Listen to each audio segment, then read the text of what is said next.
Oi, Marília. Tudo Oi, bem? bom dia. Tudo Tudo bem? jóia, Bom e dia. você? Tudo ótimo. Bom Nossa, dia, você bom está num dia. lugar bucólico, bonito, né? Eu sei, eu tô no meu paraíso. Conseguimos fugir de São Paulo um pouquinho, viemos para o interior de São Paulo, num sítio. Estamos aqui quarentenados, e muito felizes de poder estar na natureza, que é o que a gente mais gosta. Que lindo, que bom. Bom, a Marília já contou para vocês que ela está no interior de São Paulo, né? Assim, a gente fez a gente exerceu aqui uma liberdade poética, porque a Marília mora em Kampala, no Uganda. Ela veio com o companheiro dela para cá para passar o carnaval, né? O Educo. E aí eles não conseguiram voltar para Kampala. Isso. Então, assim, a gente abriu uma licença poética e a gente está fazendo uma entrevista com a Marília, não lá em Kampala, mas aqui no Brasil, ela no interior lá de São Paulo, num lugar bonito. Quer mostrar para a gente seu home office aí, um pouco? Vira um pouquinho a câmera para a gente ver onde é Então que a gente até está. fez a gente fez um home office improvisado aqui. Na verdade, a internet fixa é a internet do caseiro, então eu estou praticamente no portão do, do sítio. A internet do caseiro está aqui, ó. A casa do caseiro está por aqui. E aí a gente conseguiu puxar uma extensão, inclusive, para conectar os aparelhos, equipamentos, porque meu irmão e a esposa estão trabalhando em home office direto. Então, tivemos que montar uma estrutura ao ar livre. Eu acho que foi o melhor conceito de home office que eu já vi nessa quarentena, sem dúvida nenhuma. Desde que não Tem chova, né? cachorro, tem papagaio, tem galinha, enfim. Estamos ao ar livre na natureza com animais e, enfim, tentando manter a sanidade mental nesse momento difícil que está todo mundo passando, né? Pois E é, eu não é acho um que a gente ótimo não estaria home muito office. diferente se eu estivesse em Kampala, para te falar a verdade, porque em Kampala a gente sempre morou com amigos, né? E lá ainda existem muitas casas em terrenos muito grandes, com muito espaço para árvore, planta. Então eu sempre que trabalhava de casa também trabalhava no meu computador no jardim. Eu até cheguei a gravar uns vídeos no YouTube para uma amiga que tem um blog na área de relações internacionais. Eu fiz da varanda da minha casa e todo mundo falava dessa varanda da minha casa. Então, acho que em Kampala a gente estaria num cenário muito parecido também, apesar de eu estar em São Paulo por aqui agora. É bom que você levantou essa bola, você levantou a bola da casa dos amigos, etc. e tal. Assim, óbvio que você está em contato com todos os amigos de vocês lá em Kampala, né? Sim, A amigos e capital do família, Uganda, né? né? E como é Isso. que está a situação lá? Como é que eles estão lá? A gente já sabe que você está aí isolada no interior de São Paulo. Então a gente já Sim, sim. avisou que a gente está fazendo uma licença poética, porque você e o seu Educo. companheiro, o Edilco, não conseguiram voltar, né, para Kampala, então vocês tiveram que ficar aí no interior. Você está no interior de Exatamente. São Paulo. Então, mas você continua em contato com seus amigos, né, lá em Kampala. Como é que eles estão Sim. lá? Como é que eles estão seguros? Como é que está o respeito ao isolamento lá? Uhum. A gente está em contato, amigos e família, né? Principalmente família toda do meu companheiro está em Kampala, fica majoritariamente em Kampala. Uhum. E a gente tem notícia direto deles, tem notícia em alguns noticiários internacionais que a gente acessa com frequência para ter mais informações oficiais também da pandemia. E Kampala em Uganda em geral, na verdade, né, o presidente Museveni, ele sempre, desde o início dessa pandemia, ele agiu com uma seriedade muito grande com relação à prevenção da doença, né? Eles são países do leste da África em geral, principalmente que fazem fronteira com a República Democrática do Congo, tem uma certa prática. Deixa eu mostrar aqui no nosso mapa aqui onde está o aqui, ó. Aqui, né? Faz a fronteira com o Sudão do Sul, que não está aqui no mapa, né? Que o Sudão do Sul agora existe, mas não está aqui. Sim, Com o sim, sim, Quênia, com Ruanda ao sul, com a sim, Tanzânia e com a República Democrática do Congo, né? Que é uma fronteira exatamente. grande também aqui. Exatamente. A última grande epidemia de ebola, o último grande surto de ebola foi concentrado na República Democrática do Congo e Uganda teve uma prática muito séria em termos de prevenção para que a doença não se espalhasse e não atravessasse a fronteira, né? Então são países que não têm uma infraestrutura hospitalar como todos os países a gente está vendo, não tem para lidar com essa pandemia, mas são países que têm uma prática muito grande, já são muito bem, digamos assim, treinados em se prevenir, né? Então, Uganda entrou, acho que, se eu não me engano, dia 20 de março, porque eu estava olhando as datas oficiais, em um lockdown parcial, né? Não é um total lockdown, porque ainda existem transporte, não existe um transporte público, mas existe um transporte de entrega, as pessoas podem caminhar nas ruas para fazer compras básicas. É o lockdown parcial que a gente viu aí em países que tiveram, inclusive, grandes picos da doença, né? Então, Como em foram Moçambique, né? suspendidos. Como a Paola estava falando de Moçambique ontem para nós, né? Isso. Foi suspendido todos os tipos de transporte público, transporte privado também, não se pode circular com carros particulares, somente veículos oficiais, então eles tiveram uma distribuição de adesivos até para identificar, fazer essa identificação desses veículos que podem fazer essa circulação. E os mototáxis, que são muito famosos por lá, os chamados boda-bodas, que fazem transporte de grande maioria da população, além das vans também, né? Que são os famosos matatos. Os mototáxis continuam fazendo delivery, principalmente de comida, suprimentos para as famílias, mas, porém, transportar pessoas é proibido, né? E o que aconteceu muito para fazer o enforcement desse lockdown, né, para garantir com que as pessoas respeitassem, houve um aumento muito grande de violência policial, né? O governo como um todo, a gente deve trocar uma ideia sobre o governo do Museveni, né? O Museveni é um presidente que está no poder há 34 anos já. Desde 1986, né? Ele derrubou o poder aí, né? Derrubou o presidente, assumiu o poder e está no poder desde 1986. Então, ele é um ditador, sim, né? Então, quando ele define que o país está em lockdown, né, em isolamento total, o país está em isolamento total mesmo, porque ele usa as forças coercitivas do Estado, a polícia, o exército, para garantir que as pessoas fiquem em casa. E as pessoas têm medo também, né, de sair, porque têm medo da repressão policial e da repressão do Estado, né?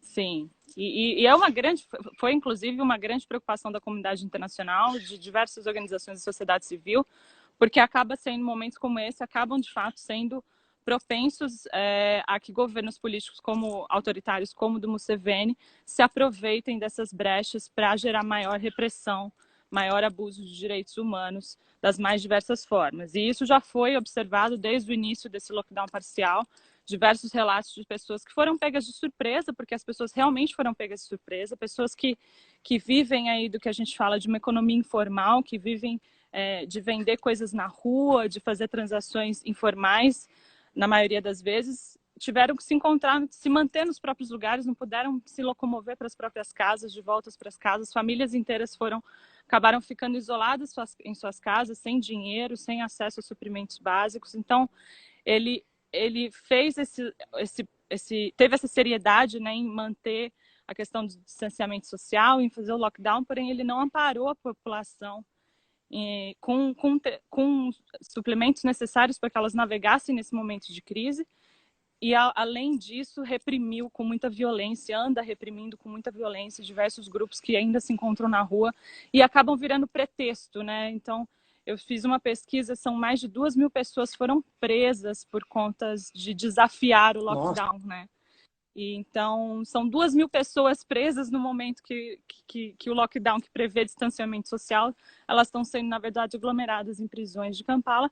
E, assim, quando você vai ver os objetivos por trás dessas prisões, são dos mais variados, né? E um dos casos mais relevantes foi um caso de um grupo de pessoas transgêneros, bissexuais, do grupo LGBT, que estava num abrigo, inclusive de uma instituição de sociedade civil que fornece apoio, acolhimento para esse grupo, que é um grupo muito marginalizado em Uganda, principalmente, não só pelo preconceito, a homofobia, mas também existe o sexo entre pessoas do mesmo sexo é crime, né? Então, essa força policial que foi determinada, e aí também mais um parênteses, ele implementou uma força policial chamada Unidade de Defesa Local, que é basicamente um grupo paramilitar para fazer esse reforço policial. E essa força policial que está cometendo a maior parte dos abusos de repressão.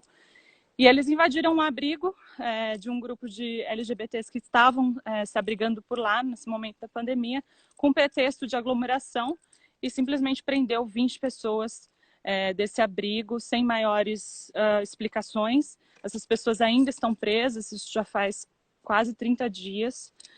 E ontem eu soube por uma colega que trabalha numa organização de direitos humanos que eles conseguiram um certificado de emergência para fazer a solicitação de fiança, Então, né, eles ainda estão presos sem ter possibilidade nem de fiança. Então, esses tipos de violação de direitos humanos, eles estão sendo muito corriqueiros, muito frequentes. Abusos de mulheres, abusos sexuais de mulheres também.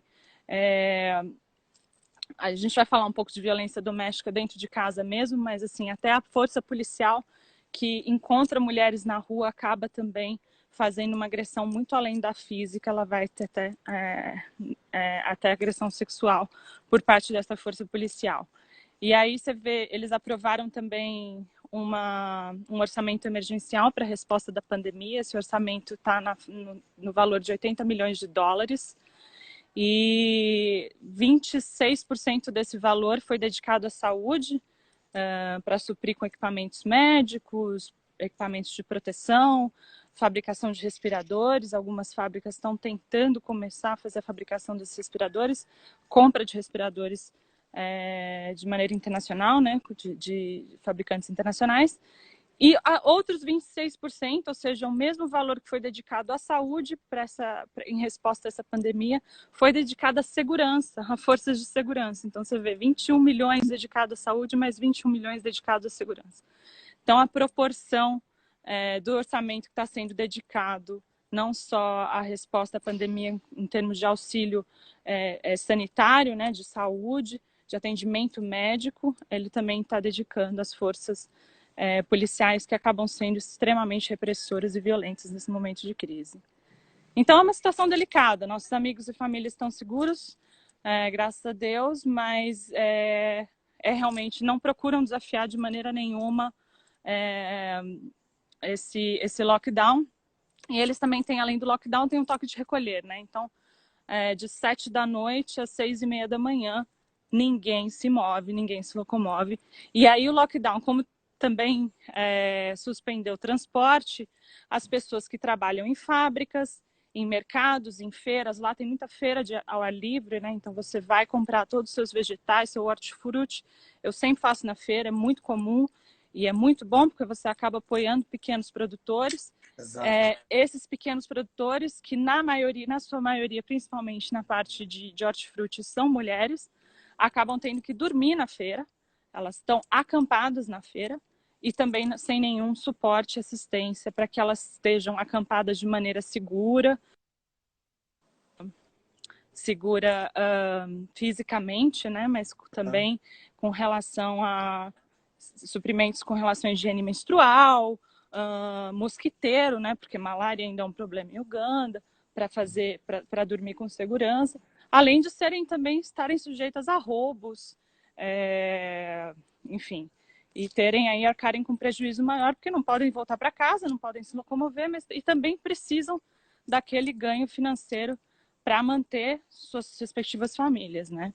Então, mesma coisa, mulheres que trabalham em chão de fábrica também estão acampadas sem grandes precauções, infelizmente, né? Então, eu diria que é mais ou menos o panorama. Nessa sua introdução, você já citou um monte de assuntos que eu acho que são assuntos que a gente pode voltar, que a gente pode desenvolver, né? Assim, eu acho que o que você falou agora que é importante é que, sim, pelo que eu entendi, então, o Yoweri Museveni, que é o presidente do Uganda, decretou um lockdown, assim, um isolamento total, nos mesmos moldes que o primeiro-ministro da Índia, né, decretou o isolamento e ponto final. E quem estiver na rua vai ficar na rua, não pode se locomover mais. Então, sim, você tem essa preocupação política para diminuir os casos e para você não parecer um líder um líder incauto, né, um líder irresponsável, mas você também não ajuda a população, né? Sim, não ajuda as pessoas, né? Não ajuda o pequeno comércio, você não está nem aí. Então, eu acho que você citou assim, algumas coisas muito, muito interessantes e eu acho que a gente pode voltar a elas, mas eu queria só assim, pensar aqui para as pessoas que entraram um pouquinho depois que a gente conversou. A gente falou aqui dos poderes autoritários do presidente. O presidente está no poder desde 1986, então assim, aproveita-se um momento de exceção como esse para ele concentrar mais poder e fazer as perseguições que esse tipo de governo faz com políticos de oposição que o incomodam, né? E principalmente com um público-alvo aí, que é um público que é assim, perseguido constantemente pelo governo, que é a população LGBTQIA+, né? Eles já são, Sim. sim. O governo é um governo muito conservador, um governo muito Sim. ligado à igreja, né, evangélica, aos evangélicos, principalmente os evangélicos ligados aos evangélicos norte-americanos, que são conservadores mesmo, né? Então, o governo é conservador, o governo é evangélico, né? Ele está sempre cercado por pessoas, Tá. representantes do governo, militares e pessoas ligadas aos evangélicos, e eles perseguem realmente, assim, tem uma perseguição legal, né, de aprovar a legislação Sim. anti-LGBT. Eles foram barrados em 2013, né, tentaram aprovar uma lei decretando a pena de Antissexual. morte, né, e foram barrados pelo próprio parlamento, né, Sim. mas ainda existe a perseguição, e aí num momento como esse a gente vê que o governo usa das suas prerrogativas, né, para perseguir essas populações. Como é que é assim, a lida, né, assim, seus amigos, como é que é como é que é a percepção das pessoas lá sobre esses grupos, né? Os grupos feministas também que são perseguidos pelo governo, os grupos LGBTQIA+, como é que é a sua É. percepção e como você conversando com seus amigos e o tempo que você estava lá? Olha, bom, eu participo, eu trabalhando com a sociedade civil em grupos e movimentos feministas e tendo um companheiro que é músico, né, e vive aí no meio artístico, a gente naturalmente tem um círculo social extremamente liberal e tem pessoas na nossa família em Uganda e amigos, nosso círculo de amigos muito próximos que são homossexuais e exercem o seu direito de selo, seu direito individual de selo de maneira discreta, porém também vocal, né? E como eu trabalho muito no terceiro setor, na causa feminista, a gente naturalmente também essa população que é marginalizada, existe um preconceito e estigma muito grande da sociedade como um todo. Você bem mencionou, é uma sociedade muito religiosa, então, diferente do Brasil, são muito religiosos e acho que 84% da população é cristã, e aí dentro desses cristãos você tem os católicos, muito em função dos missionários católicos que vieram dos Estados Unidos, inclusive foram um dos grandes motivadores e propulsores dessa lei, desse ato do anti-homossexualismo em 2013, que acabou também devido à comunidade internacional não passando, justamente porque ia ter muito recurso, muito investimento, muito apoio humanitário sendo cortado, cessado em função se essa lei passasse. Mas, de uma forma geral, a sociedade ela estigmatiza, né, em função da religião, ela estigmatiza. Tá me ouvindo? Tô te ouvindo. Eu ia só lembrar aqui, assim, o meu papel aqui também, assim, que a gente use homossexualidade em vez de homossexualismo, né? Claro, ok, perfeito. Muito obrigado Ah, desculpa te pela interromper. correção. É Não, só, não, só não. isso. Eu acho super importante. É que eu tenho tanta informação na cabeça, muitas vezes na hora de Não, passar, a gente acaba dando esses era escorregões. justamente a conversa que a gente estava tendo ontem, né, com a Paola Uhum. assim, às vezes a gente se trai, né? Sim, Mas é bom a gente se lembrar disso, né? sim, sim, sem dúvida nenhuma. Mas como eu estava falando, existe o estigma, né?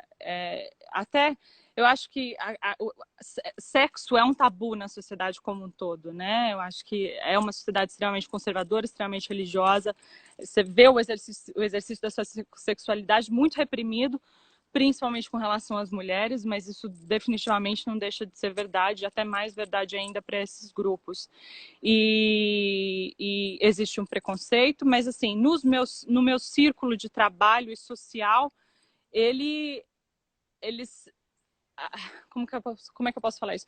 Eles fazem isso de uma forma discreta, porém assim, todo relacionamento, inclusive, ele é discreto quando você está em público em Uganda, né? Meu namorado brinca, meu companheiro brinca que ele fala, você adora me abraçar e me beijar quando tem policial olhando, né? Porque existe existe esse certo respeito. E aqui no Brasil a gente está acostumado a abraçar e beijar publicamente de maneira né, irrepreendida. E por lá não, não é uma coisa tão corriqueira você abraçar e beijar em público, seja do mesmo sexo, principalmente do mesmo sexo, mas em sexos opostos também. Então, nos nossos círculos, nos lugares que a gente frequenta, é liberado, é tranquilo, não há problema nenhum, mas são ambientes controlados, são ambientes que a gente sabe que não existe uma presença policial, não existe presença de governo, então a gente acaba sendo livre. Acho que em todos os países você encontra espaços como esses, que são espaços mais liberais, que têm essa segurança, de uma maneira geral, para você se expressar de forma livre, ser como você é, independente de quem você seja, né? Então, como eu falei... Mas os movimentos LGBTQIA+, eles são bem ativos, né, digamos São assim. vocais, são organizados, são vocais, não, e são muito suportados pela comunidade de direitos humanos, né, também, como nas organizações de sociedade civil de direitos humanos, porque é uma pauta muito recorrente de violação de direito humano relativa a esse grupo. Então, sem dúvida nenhuma, são articulados, são organizados, são vocais. E perseguidos politicamente, muito. E por isso mesmo, né? Porque lá é justamente esse é o padrão, né? De como as coisas funcionam. Você é um agente, você se expressa publicamente em oposição ao que a sociedade ou o governo prevê, naturalmente você se torna um alvo de repressão daquele governo, né? E em Uganda não deixa de ser diferente, sem dúvida nenhuma. Como em alguns outros países onde, né, a homossexualidade ela é violentamente reprimida Sim, pelo governo, e o sim, governo ainda encaminha pautas de criminalização de relações de pessoas do mesmo sexo, né? Isso sim, cria também assim um ambiente de preconceito e um ambiente violento no caso do Uganda, né? Assim. sim. Sem dúvida nenhuma. E assim, assim, a gente já sabia no minuto que esse lockdown aconteceu que esse grupo ia também sofrer, porque esse grupo já vinha sofrendo em diversas outras ocasiões como alvo de repressão, até um pouco antes da pandemia, se não me engano, no final do ano. Houve também, eles fizeram uma batida policial num bar, que é conhecido por ser gay friendly, e levaram 200 pessoas num camburão para a delegacia, com pretexto de baderna, som alto, mas assim, em Uganda, se você mora em Kampala, principalmente, não pode haver reclamação de som alto, porque todo mundo faz barulho, né? É uma vida comunitária muito ativa, é a igreja com caixas de som É cantando mesmo, os próprios hinos, é o vizinho pondo sua música pop de Uganda, um dancehall, um afro-reggae, também ouvindo é o cachorro, são os pássaros, então, enfim, são as crianças brincando na rua, então não tem essa exatamente de ter reclamação por barulho, e enfim, levaram 200 pessoas, 50 delas permaneceram presas mais de um mês, sem acesso a advogado, sem acesso à fiança. Então, assim, são ataques recorrentes a esses grupos marginalizados. E agora, na pandemia, a gente sabia que não ia ser diferente. Muito da sociedade civil em prol desses grupos estão agindo, pressionando o governo, sendo muito vocais, apelando para a comunidade internacional também, para que se faça algo a respeito, para que eles não possam ser presos dessa forma, de maneira negligente, sem pretexto nenhum, né? a gente tem uma pergunta da Berna aqui, muito boa. Berna Reale, que é artista plástica aqui, que nos abrilhanta com sua presença aqui, que ela está perguntando aqui se esse comportamento é referência à visão de que homem é reprodutor e tal, né? E aí eu quero juntar a isso também uma outra questão, que também era uma pergunta que eu ia te fazer agora, né? Que a gente queria passar para a história das fake news também aí, né? Aí não, lá em Kampala, né? Que é, sim, o Covid, né, é visto como uma doença que foi trazida pelos brancos, e a homossexualidade também, né, defendida lá como um crime pelos deputados e pelo presidente, como tendo sido trazida pelos homens É, brancos na época da colonização. Então, que isso é é, uma atitude não africana é. em nenhum momento. E ele se esquece que na história do próprio Uganda, País, é. você teve um rei que foi o Mwanga, né? Que no Teve final do seus século inúmeros XIX, concubinos. que era homossexual assumido e foi o grande, né, rei que resistiu contra a presença, né, dos colonizadores ingleses e contra as regras que eram as regras impostas pela Igreja Católica, que criminalizava as religiões locais, querendo É, substituí-las pelo culto, né, católico e pelo culto protestante, na sim, verdade, né, sim, cristão, né? sim. Sem dúvida nenhuma, tem muito a ver, até o feminismo é considerado, né, principalmente essas sociedades conservadoras, é considerado como uma doença de branco, né, é considerado ocidentalizado. E a O homossexualidade não deixa de feminismo ser. também é. Feminismo também, feminismo para sociedades mais conservadoras, né, porque aí, quando você entra no meu meio de trabalho, quando você entra na organização de sociedade civil, com relação aos apoios aos direitos das mulheres, você vê que o feminismo ele não só é muito enraizado, como ele também é um feminismo negro muito forte do sul e muito muito avesso ao feminismo branco, o feminismo ocidental e tudo mais. Aí você tem diversas, né, vertentes de feminismo aí que já é outro muito papo para outra conversa, mas a homossexualidade com relação ao papel do homem reprodutor, se eu não me engano, foi a pergunta da Isso, Bela, né? exato. Sim, sem dúvida nenhuma, o patriarcalismo numa sociedade conservadora, ela é muito enraizada no papel do homem como provedor, o reprodutor, né? O que não tem sentimentos, né? Não tem emocional, não pode, de fato, enfim, ter esse lado emocional mais arraigado e lá não deixa de ser diferente, né? E o que faz com que a mulher tenha esse papel também de progenitora, cuidadora, do lar, a doméstica, servil, subserviente, completamente relegada às vontades e bem dizeres dos homens, né? E o grupo LGBT lá também, ele acaba sendo muito estigmatizado por essa sociedade conservadora nesse sentido, né? É um grupo que o pessoal fala que não, eles o ocidental trouxe essa doença e hoje, até falando de fake news, uma das fake news que foram disseminadas pelos pastores de lá foi justamente que é um castigo por conta dos gays, né? No linguajar deles, né?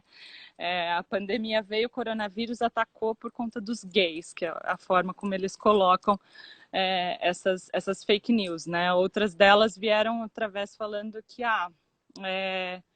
coronavírus é um espírito maligno, né? E também foi disseminado. E 2 pastores foram presos, inclusive, por essas forças policiais também em Uganda, dizendo que o coronavírus não chegou em Uganda, né? Disseminando também para suas próprias comunidades, coronavírus não chegou em Uganda, vocês podem vir aos nossos cultos, vamos rezar, tá tudo bem. E eles acabaram sendo presos e reprimidos por conta disso. Mas, sem dúvida nenhuma, patriarcalismo está muito enraizado numa sociedade que é conservadora, como em Uganda e definitivamente tem aí seus papéis definidos em relação ao homem, à mulher, os homossexuais e, né, e até as relações de poder são muito definidas em função desse patriarcalismo tão arraigado por lá. Eu queria fazer a pergunta também sobre mulheres, né? Porque a gente está falando que o papel da mulher é muito bem definido, mas você falou do comércio, né? Que muitas mulheres foram pegas de surpresa É. no comércio, né? Fazendo comércio. Elas são as principais Uhum. comerciantes, então você deve ter muitas famílias no Uganda cuja a responsável financeira para essas famílias é a mulher. A mulher é realmente a líder mesmo dentro de uma sociedade tão patriarcalista, tão machista, a mulher é a Sem líder dentro dúvida. de casa quem provê, né, os cuidados e provê a saúde financeira da família. Como é que o governo tem lidado para ajudar essas pessoas? Né? Você falou que as mulheres estão morando nos mercados porque a circulação pela cidade está proibida, né? Sim, por esse lockdown lá, pelo isolamento total. Isso. Sem dúvida nenhuma, a ironia do patriarcalismo é justamente essa, né? Ela prevê que o homem tem que ser o chefe da família, tem que ser a cabeça da família. Poligamia ainda é permitida em Uganda, né? Então, você tem famílias aí homens que têm 5, 6 mulheres, 5, 6 famílias distintas para encabeçar. Mas a realidade, na verdade, é que mais de 50% dessas famílias são lideradas pelas mulheres, os homens as abandonam suas respectivas famílias, porque naturalmente não conseguem nem sustentar uma quantidade de pessoas como essa. E, sem dúvida nenhuma, elas lideram grande parte da atividade econômica, tanto na agricultura, quanto na área de serviços, no varejo, e até na indústria. Foi até um fato que eu estava dando uma pesquisada ontem, eu dei uma olhada, elas são 55% do chão de fábrica, da força de trabalho de fábricas, de indústria, é feminina. Então, sem dúvida nenhuma, elas... Aí, quando a gente coloca nossas lentes de gênero para analisar a resposta à pandemia do coronavírus, justamente você não pode ignorar a realidade dos fatos, que é que as mulheres estão definitivamente muito mais expostas a todas as consequências que essa pandemia está trazendo, sejam elas econômicas, de saúde e de violência doméstica, que tem que ser a prioridade de todos os planos de resposta a essa pandemia de todos os países, porque os números são absurdos. E o que o governo está fazendo para ajudar, não muito. É nada, né? Assim, eles aprovaram essa verba emergencial, parte dessa verba ela é destinada a fornecer alimentos para famílias que estejam em condições maiores de vulnerabilidade. Eu fiz uma pesquisa, dei uma olhada nos números, aparentemente 1,5 milhão de famílias seriam beneficiadas majoritariamente na região de Kampala e o Akiso, que é um distrito nas franjas de Kampala, aí como você gosta de falar, franjas. Eu adorei esse termo. Que é um distrito também, enfim, como se fosse a metrópole, né? A metrópole, na região metropolitana de Kampala. Então, foi esse tipo de apoio que foi dado, e aí foram feitas doações, acho que por 30 dias, eles estabeleceram que iam ser doados 6 quilos de farinha de milho, mais 3 quilos de feijão, mais sal para mulheres lactantes, elas iam ter um adicional de leite em pó e açúcar, mas assim, um número muito pequeno. Irrisório, né? Como está sendo feita essa distribuição, a gente não sabe. E assim, como sempre, até antes dessa pandemia, o investimento na área social por parte do governo, ele é praticamente zero, né? O terceiro setor entra e faz toda a parte de investimento na área de saúde, educação, saneamento básico, principalmente, né? E aí eu também levantei alguns números, eu não vi absolutamente nada, perguntei para os meus amigos, falei, gente, vocês estão sabendo? Família, falei, vocês estão sabendo? Estão fazendo alguma coisa com relação ao saneamento básico? Porque eles estão falando para todo mundo ficar isolado, né? Como em toda grande cidade, aglomerações urbanas, você tem favelas também, existem comunidades, existem os slums em que as habitações são habitações totalmente sem infraestrutura, sem acesso à água, sem mínimas instalações para você lavar suas mãos. E um problema básico como esse, ele impõe um lockdown extremamente violento, repressivo, não fornece comida e nenhuma assistência para essas pessoas que estão desprovidas de renda e tampouco prover necessidades básicas como saneamento básico, um auxílio emergencial dedicado a facilitar um saneamento básico para essas pessoas, né? Então, e não vi nada, ninguém sabe de nada, e vi muito do terceiro setor, como sempre, entrando aí, fazendo instalações de lavagem de mãos em grandes comunidades, inclusive em regiões ruralizadas, principalmente, que aí fica mais dificuldade de acesso à água.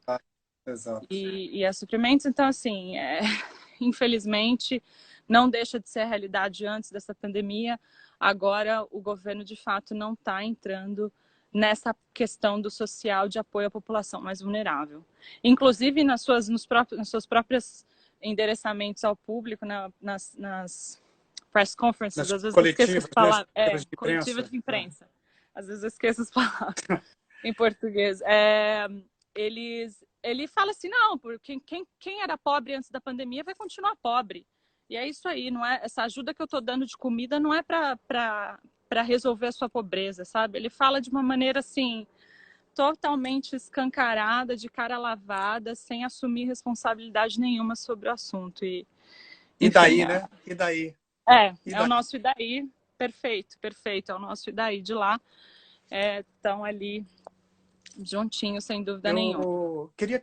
Eu ia agora emendar num outro assunto com você, que é dos movimentos feministas no Uganda, né? Porque, assim, quando o governo marginaliza propositadamente, né, a comunidade LGBT e os movimentos feministas, isso faz com que eles ganhem na sociedade civil, se organizem, né, e demonstrem uma força que é a força reativa, né? Mas aí, antes de você falar sobre como você vê e como você ajuda os movimentos feministas no Uganda, eu deixei para te apresentar formalmente um pouquinho depois, quando entrasse mais gente, e acabei deixando porque o papo estava bom, né? Mas deixa eu explicar por que você está nessa conversa, né? Aqui, e por que a gente está conversando sobre Uganda, né? Que a Marília, ela é formada em Relações Internacionais, mas ela fez um mestrado em Administração de Negócios, né? Ela fez muitos trabalhos com a ONU Mulheres no Quênia. Ela começou no Quênia, ela trabalhou, na verdade, ela trabalhou no mercado corporativo durante 10 anos. E aí se desencantou e resolveu apoiar projetos, né, comunitários e sociais no continente africano. Começou pelo Quênia, depois ela foi para o Ruanda e depois é que ela foi para o Uganda. Então ela, assim, o seu objetivo, não é ajudar comunidades locais a serem protagonistas e darem protagonismo principalmente às mulheres, né? Não é fazer aquilo que a gente geralmente vê missionários chegarem, né? O branco salvador chega, dá o dinheiro, vai lá, né? Ajuda e depois vai embora. Não, né? Assim, Fazer você caridade, escolheu né? justamente outro tipo de trabalho, né? É, Explica para a gente um pouquinho, por favor. é. Eu gostei muito da sua colocação agora, nesse final, é justamente porque muita gente vê o trabalho na área de desenvolvimento social como um trabalho de caridade, né? É um trabalho de caridade, as pessoas são coitadas, elas precisam de ajuda. Bom, a minha trajetória, ela coincidiu de começar na África, não foi o primeiro ponto, não foi o ponto de partida do meu plano de transição de carreira, nem nada, mas foi uma coincidência extremamente maravilhosa na minha vida. Me sinto muito abençoada por ter morado esse tempo lá e ter conhecido e experienciado tanto e começar a fazer esse trabalho de desenvolvimento social por lá. E muita gente fala, nossa, mas é na África, né? E vem aquela mentalidade, né? Que a África é só tragédia, a África é só pobreza, é só miséria, né? E infelizmente o que a gente vê na internet, né? O famoso poverty porn, né? A pornografia da pobreza, ela é real, existe e muito essa figura do branco salvador que vai para lá e, né? Vamos mostrar como é que deve ser feito, né?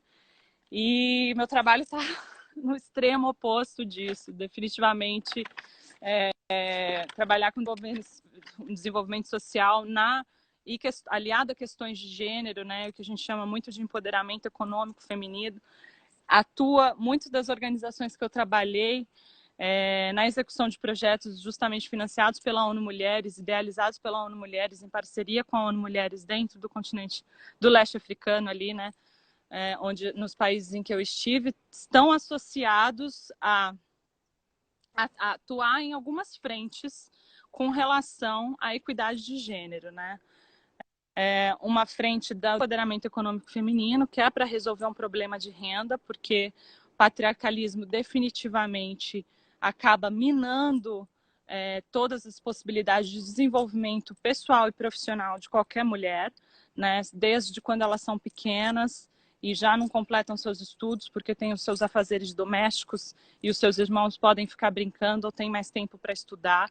E às vezes os pais até escolhem não investir na educação dessa menina e investir na educação do menino, né?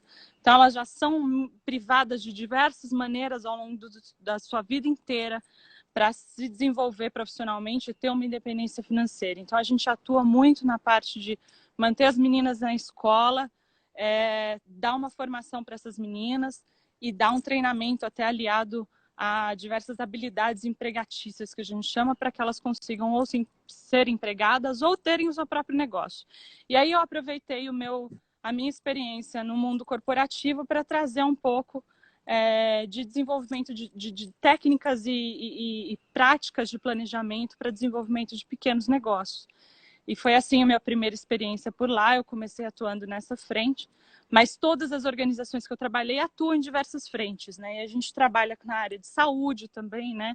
Dando acesso à educação e treinamento em educação sexual e reprodutiva, planejamento familiar, né? E aí acesso à higiene menstrual, né? Educação na área de higiene menstrual, enfim.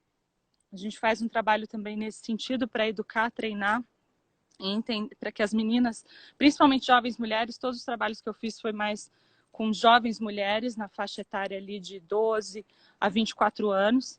E essa é uma outra frente, né, de saúde. A gente fala muito de violência doméstica, faz um treinamento, faz muita informação para que elas consigam entender o que é violência doméstica, entender o que é abuso sexual, né?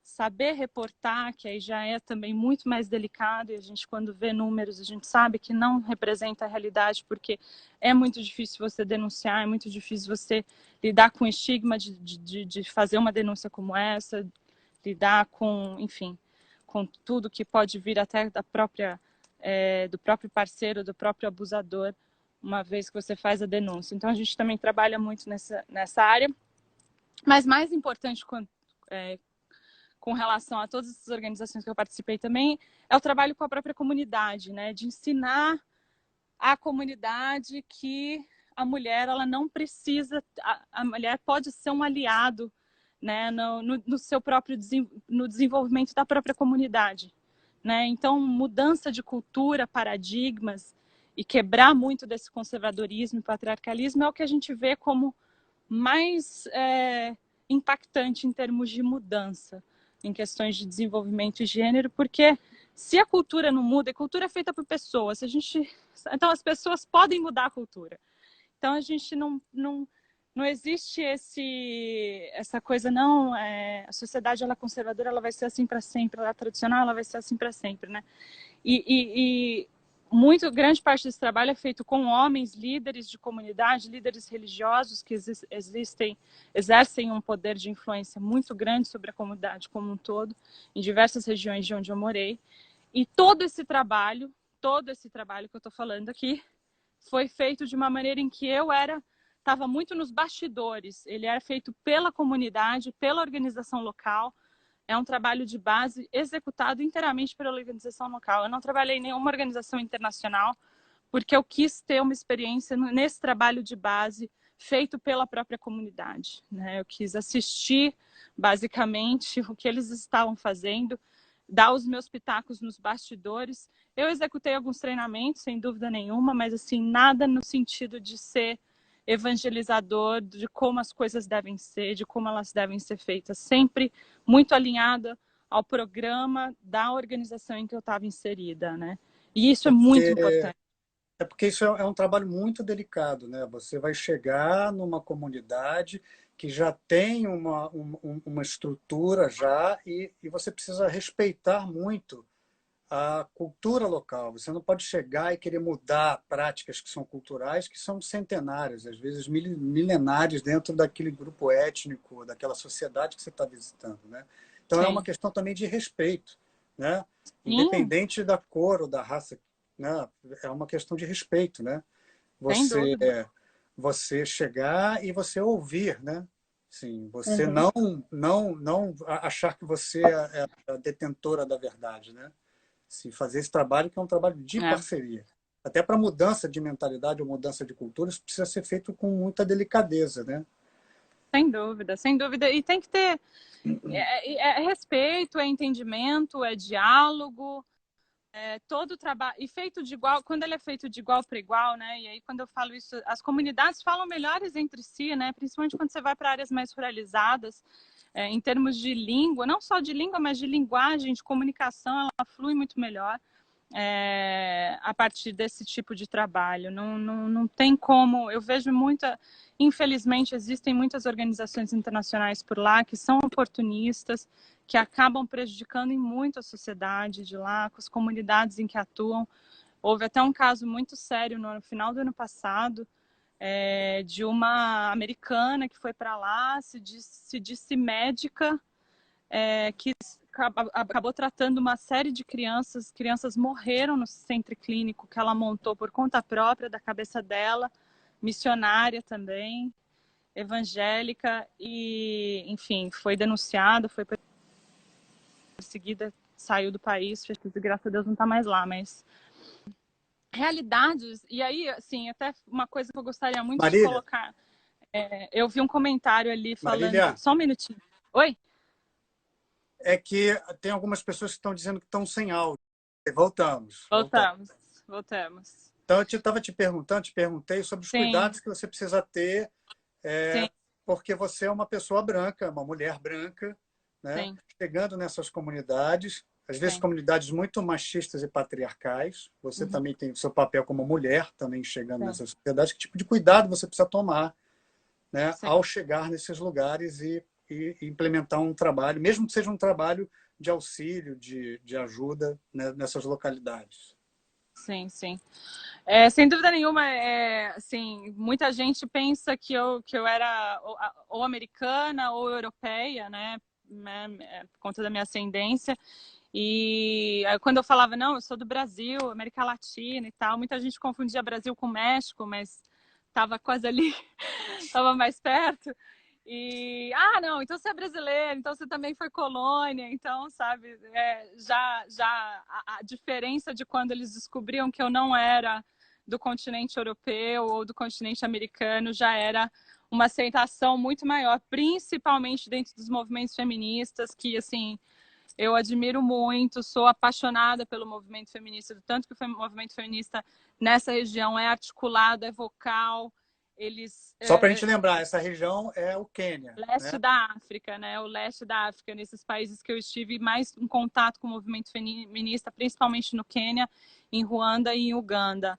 E eles são muito vocais, são muito entes, são muito orgulhosos da sua própria história, do seu própria vertente de feminismo e se recusam a ter qualquer influência do feminismo branco, ocidental, americanizado, europeizado e tudo mais. Então você vê assim, né, as mulheres quando das organizações quando me viam chegando já me olhavam com uma carinha assim, lá vem essa daí, né? O que ela vai trazer pra gente, né?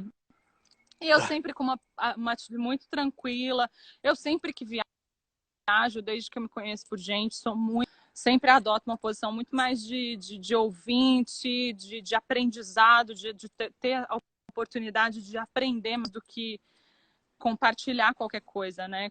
Eu acho que quando me perguntam, quando eu sou perguntada, principalmente da minha cultura, da minha história, país, ótimo, falo, mas eu nunca tive eu acho que com ninguém, eu nunca tive um sentimento de que eu preciso ensinar alguma coisa para alguém, né? Ao longo dos anos e principalmente com essa minha experiência nessa área, definitivamente qualquer tipo de postura que eu tive lá foi muito nesse sentido de ouvinte, de aprendizado e de, pô, tô aqui para ajudar no que eu puder, com o que eu puder, se eu for perguntada, consultada sobre alguma coisa, eu vou compartilhar minhas ideias, mas sempre com muito respeito, querendo sempre entender as gerais que existem, as experiências, porque não tem como, né? Todas as políticas e programas sociais, eles são desenvolvidos de acordo com as experiências locais, e aí também há muitos erros dessas organizações internacionais chegarem lá com a restinha pronta e achar que vai dar certo em todo lugar que eles vão, né? E, enfim, então eu tinha sempre que dar uma quebrada no gelo, falando, ó, sou brasileira, esquece minha cara, esquece minha cor, né? Sempre claro, numa posição de privilégio, né? Acho que você já tem condições de ir morar num país, trabalhar como voluntária, fazer ter essa e sempre muito ciente, consciente dessa posição e muito respeitosa. Mas fazer essa quebrada de gelo agora com a segurança, Ale, eu não, assim, sem dúvida nenhuma, há que ser alguns cuidados, né? Mas eu acho que são os mesmos cuidados que eu teria no Brasil, entendeu? Eu sempre, todo o trabalho que eu executei foi sempre acompanhado de pessoas locais. Todas as minhas atividades dentro desses países, sejam por propósitos pessoais, de lazer e profissionais, eles sempre foram com pessoas locais em que eu criei um certo vínculo, criei uma certa relação, sabia onde eu estava indo, como eu faço no Brasil também, eu não faria nada diferente aqui também, não me meteria em comunidades que eu não conheço, querendo, né, sem conhecer ninguém, sem saber para onde eu estou indo, com quem eu estou lidando e tudo mais. Acho que em termos de quaisquer cuidados que eu talvez tenha tido, foi sempre realmente acompanhando a comunidade local, porque eu queria ter uma experiência local, uma experiência de trabalho de campo, uma experiência de trabalho de base. E aí eu acho que, assim, eu queria fazer um parênteses, voltando um pouquinho do que eu falei lá no começo sobre sociedade conservadora, sociedade muito conservadora, o papel das mulheres. Eu acho que a gente se engana muito quando a gente pensa que no Brasil é diferente, tá?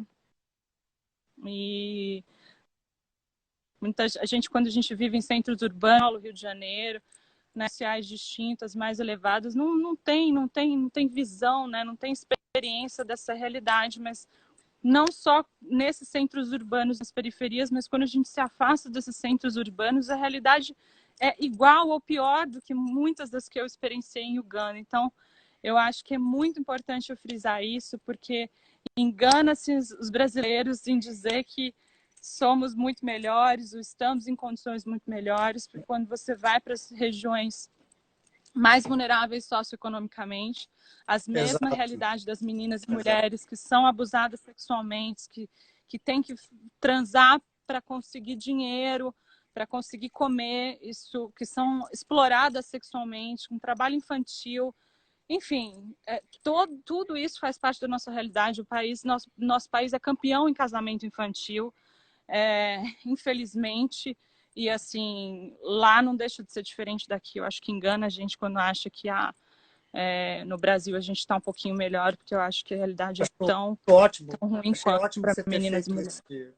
Desculpa te interromper. Achei Não, ótimo ter feito esse parênteses, porque eu ia perguntar isso, porque a Ellen fez um comentário antes da gente, né, fazer aqui, entrar de novo, que ela disse que, pelo seu relato lá, né, com o trabalho nessas comunidades, isso reforçava nela a visão que ela tinha, esse olhar estereotipado e preconceituoso com relação ao continente africano.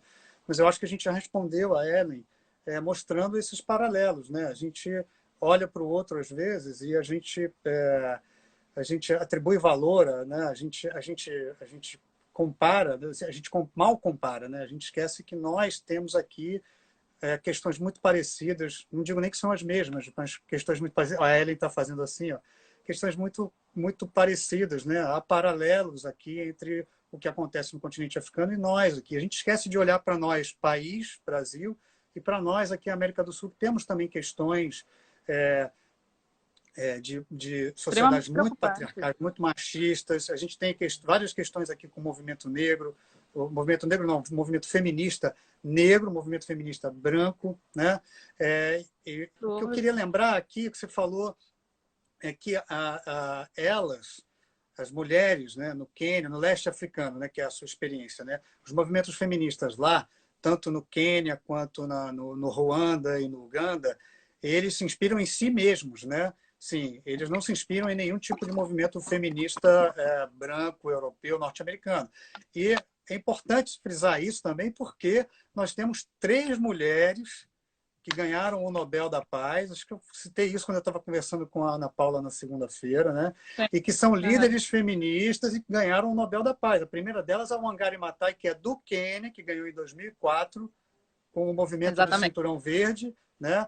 Sim, dando poderes às mulheres para líderes, né, das suas comunidades e líderes das suas famílias, né?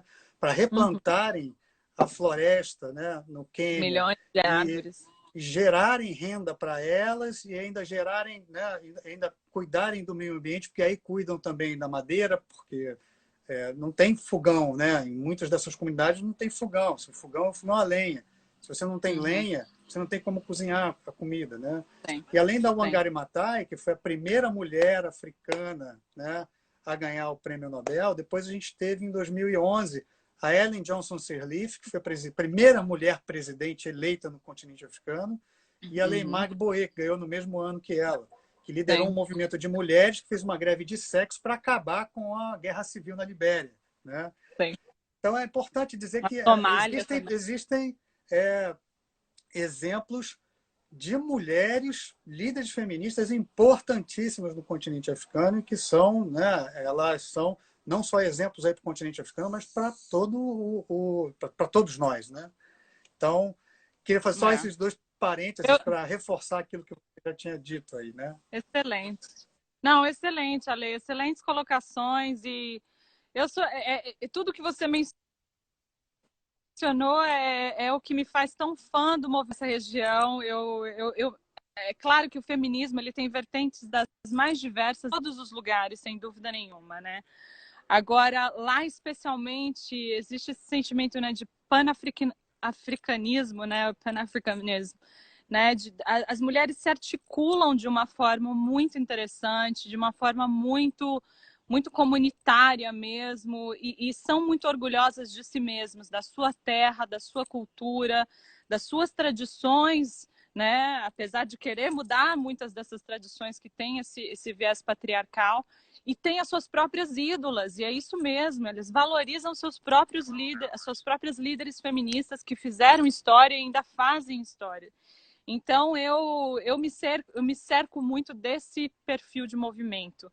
Né? Não estou dizendo que não existem outros perfis de movimento feminista por lá, mas eu me cerco muito desse perfil particularmente, porque é isso mesmo, eu acho que qualquer movimento, para ele ser realmente legítimo e autêntico, ele dá a sua própria raiz, as suas próprias culturas, principalmente acabar, né, com essa ressaca do colonialismo, né, que ainda se vê em tantos lugares, de tantas formas, né, desse pensamento colonialista. Então, elas são realmente muito orgulhosas no sentido e fazem questão de destacar sempre suas próprias líderes feministas dos seus próprios países, das suas próprias regiões, de diferentes regiões da África. Pegando o gancho nisso que você falou, que você acabou de falar, houve locais, né, porque você trabalhou no Uganda, né, no Quênia, depois você foi para o Ruanda e depois para o Uganda.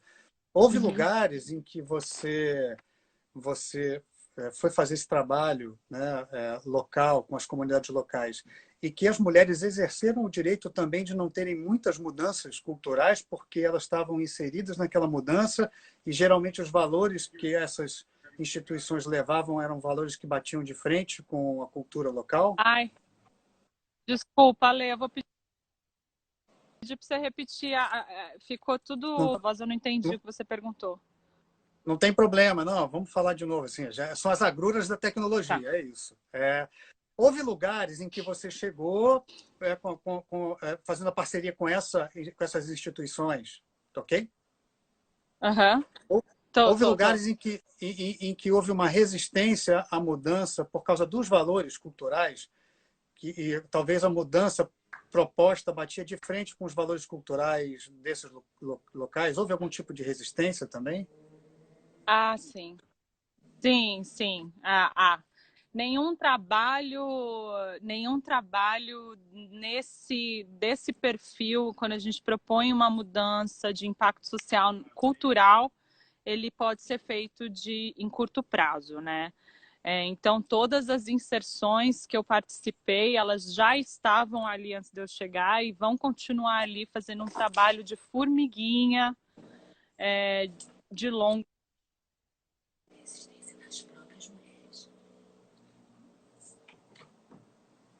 Você congelou para mim, Marília. Tá, voltou. Congelou, continua, né? Eu vi que pausou. Acho que a conexão está meio instável. Congelou um pouquinho.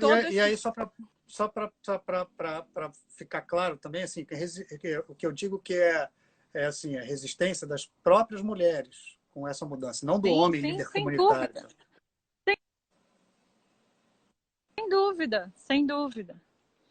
Sem dúvida, não, assim, a gente pressupõe de que a mulher ela tem que ter direito à escolha, ela tem que tomar uma decisão informada. Então, o papel de todos desses trabalhos que eu participei é de informação, sempre com respeito, né, entendendo, lendo o ambiente, né, lendo a sala para quem a gente está com quem a gente está conversando, porque existem mulheres que vão escolher, que inclusive dão graças a Deus por serem sustentadas, por terem esse papel na sociedade em que elas podem ser sustentadas, né, e que não precisam se preocupar com o trabalho, que elas estão muito tranquilas em ser suas dona de casa e tudo bem, né? Uma escolha, não existe certo ou errado.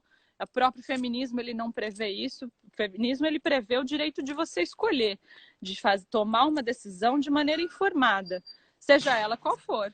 Né? Então, nosso papel ali existe sim, existiu resistência nesse sentido sim, no sentido de que... Deixa eu só fechar o portão que o cachorro vai sair aqui. Tá bom, tá bom. Live é assim, gente, é isso. Bate Meu irmão porta, saiu e o deixou o vizinho portão aberto. reclama, tem que fechar o portão porque o cachorro vai sair, é isso. Mas sim, existem mulheres que escolhem não participar e falam, olha, não quero, não faz, para mim não faz sentido. A gente, ok, sem problema nenhum, uma escolha sua. A gente realmente traz para a conversa pessoas que estão interessadas. O que a gente tenta bate um pouquinho de pé, eu diria, é na questão de saúde sexual reprodutiva, né? Então essas mulheres elas têm pouco acesso a clínicas, né, para ter um acompanhamento pré-natal, pós-natal, acompanhamentos de saúde básicas feminina, e elas não têm acesso à informação, não sabem que precisam, não conhecem, né, sobre doenças sexualmente transmissíveis, AIDS, às vezes, dependendo do nível, né, cultural, educacional da comunidade que você está trabalhando, eles não têm informação disponível, né? Então, a gente tenta realmente trazer o máximo que a gente pode de informação nesse sentido. E, é claro, a escolha da mulher, se quiser procurar ajuda, se quiser procurar mais informação, se quiser fazer exame, tratamento, etc. Mas existe sim, Ale. É um trabalho de formiguinha. Eu acho que é um trabalho também que ele contagia, né? Então, quando você está fazendo esse trabalho na comunidade, as outras mulheres começam a ver que é interessante.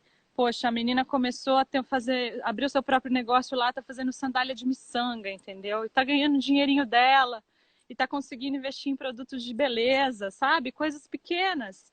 Então, que acaba, e o desenvolvimento social, o desenvolvimento da comunidade como um todo, ele acaba acontecendo nesse sentido, com cada uma ali que se desenvolve pessoalmente, profissionalmente, que se empodera emocionalmente também, não só financeiramente, para conseguir exercer seu poder de agência e buscar mais informações sobre seus direitos. E elas, se acompanhar essa transformação, é incrível e é contagiante para as próprias mulheres que talvez se viam muito resistentes a esse tipo de mudança, começam a pensar, poxa, talvez não é tão ruim assim, né? Tem benefícios também, vamos ouvir um pouco mais. E por aí vai, e aí acaba se estendendo, né? A primeira organização que eu trabalhei foi uma organização que trabalha com mais de 9 mil jovens mulheres no litoral do Quênia, né? E começou muito pequena, começou com um time de futebol, era uma organização que trabalha com empoderamento feminino através do futebol.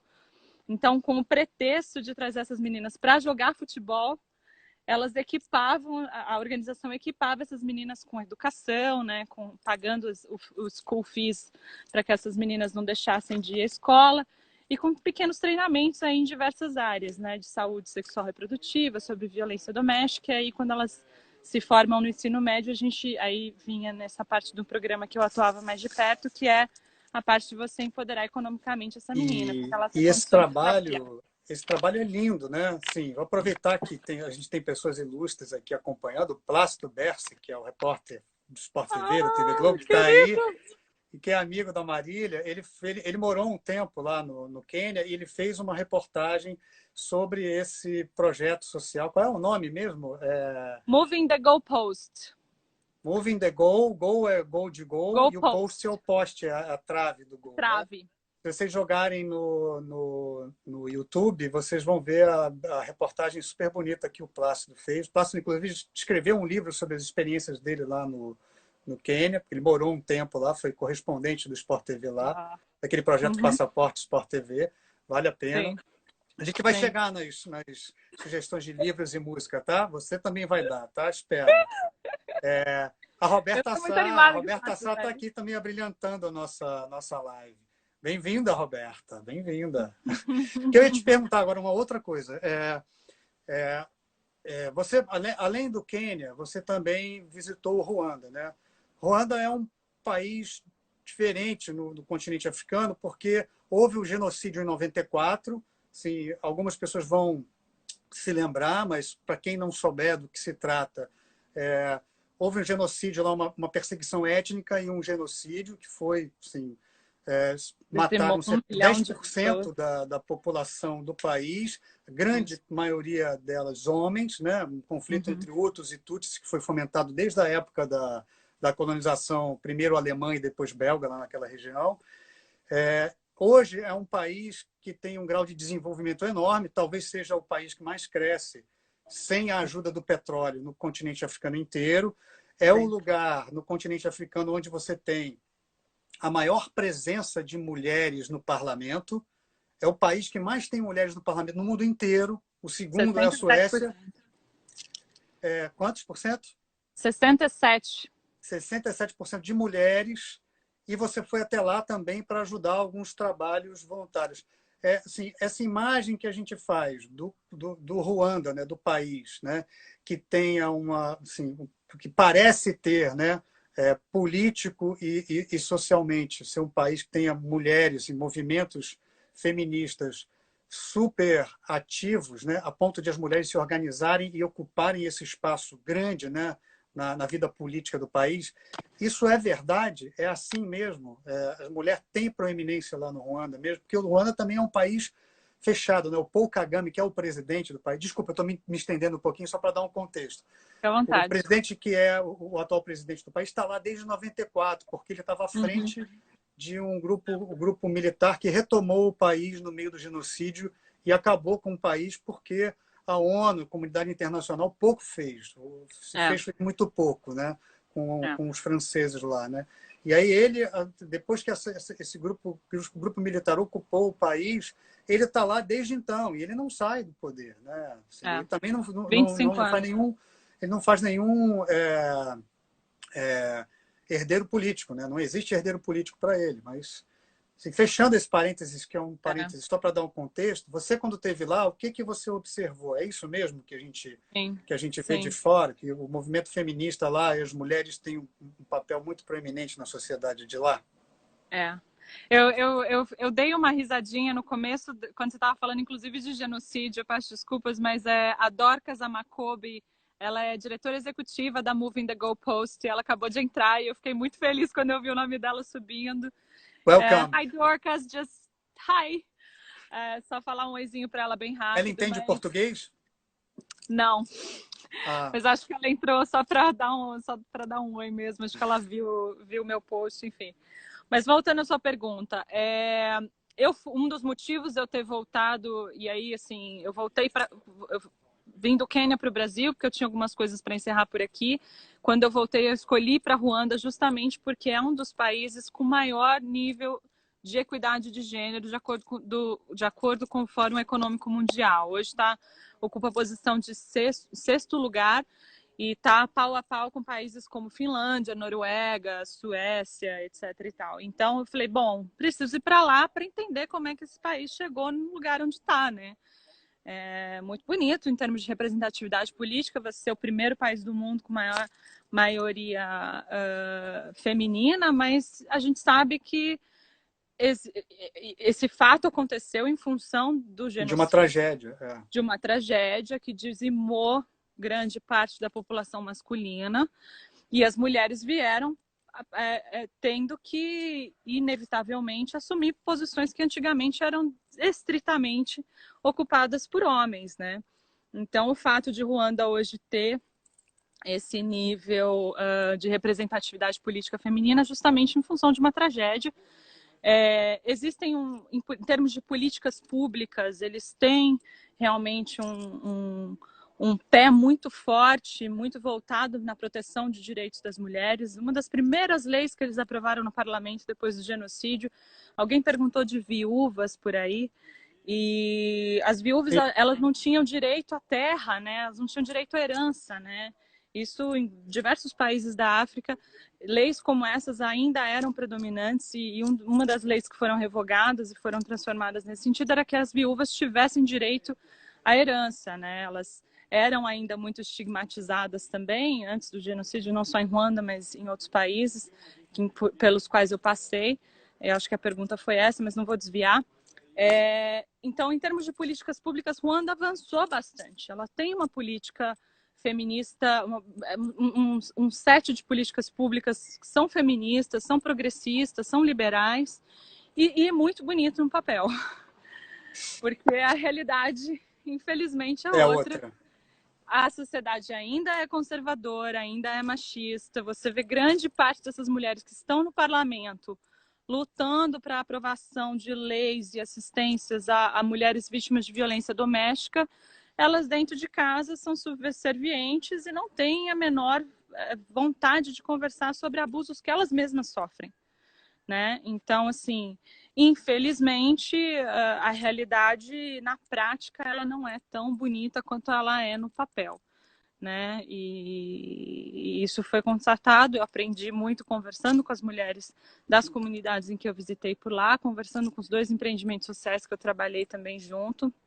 Elas são mulheres, eu diria que, assim, em comparação, eu vim do Quênia. No Quênia eu estava numa região mais rural, que era no litoral, eu estava afastada de Nairobi, muito longe de Nairobi, inclusive, que é a capital do Quênia. E aí eu vim para Kigali, que era a capital de Ruanda, então, que é um centro urbano grande, né? Então as mulheres já são um pouco mais empoderadas economicamente, emocionalmente, têm um nível educacional maior, então têm acesso a maiores oportunidades do que as mulheres com que eu trabalhei no Quênia. Então, para mim foi um choque muito grande nesse sentido, que eu falei assim, ó, então é isso, é um país que está lindo em equidade de gênero, e as mulheres estão super liberais, progressistas, independentes, têm seus próprios negócios, lideram diversos setores da economia.